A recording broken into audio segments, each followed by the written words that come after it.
আমরা এসে দেখেছি আপনার কল্যাণ ট্রাস্ট উৎসব ভাতা থেকে ৭,০০০ কোটি টাকা আত্মসাৎ করেছে এবং ২০২২-এর পরে আর কোন শিক্ষককে রিটায়ারমেন্টে গেলে কল্যাণ ট্রাস্ট এবং অবসর ভাতা দেওয়া হচ্ছে না।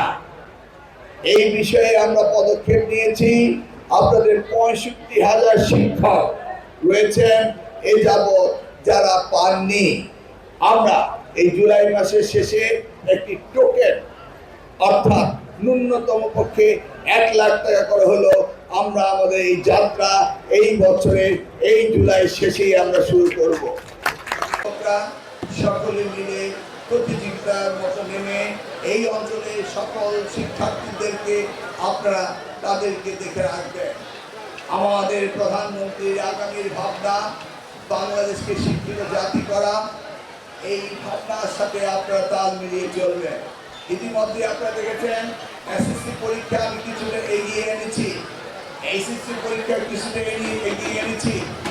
তার কারণটি হলো সিলেবাস শেষ হওয়ার পর করেই পরীক্ষা নেওয়ার ব্যবস্থা আমরা করব, যেন কোনো সেশন জট না থাকে।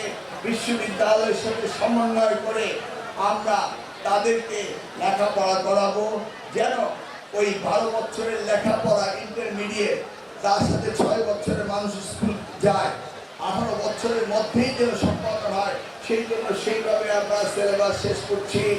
আগামী দিনে ২০০৭-এ আমরা পরিমার্জন করে বইগুলো দিচ্ছি, ২০২৮-এ আমরা কারিকুলামে অনেক পরিবর্তন আনবো এবং যেই পরিবর্তনগুলো হবে বিশ্বায়নের যুগে যে শিক্ষা ব্যবস্থা প্রবর্তন করা হয়েছে সেই শিক্ষা ব্যবস্থা আমরা প্রবর্তন করব।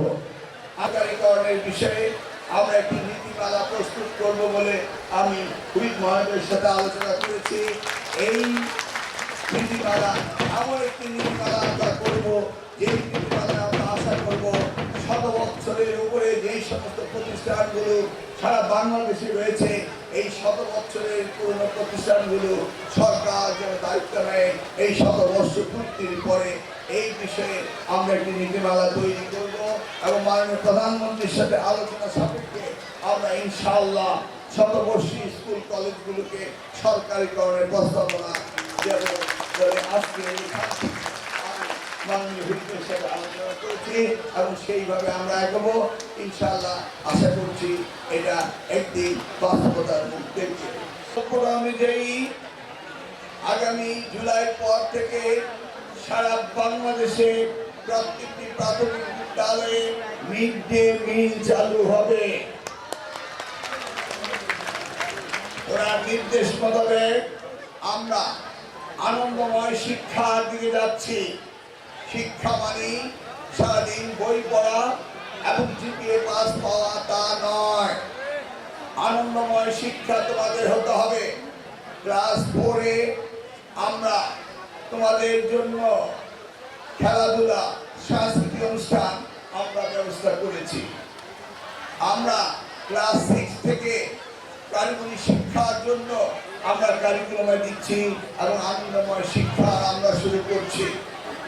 ইতিমধ্যে তোমরা সোনারগাঁয়ের জনগণ আপনারা অত্যন্ত ভাগ্যবান যে বন্দরের যে পলিটেকনিক ইনস্টিটিউটটি হওয়ার কথা ছিল সেটি সোনারগাঁয়েতে স্থাপিত হতে যাচ্ছে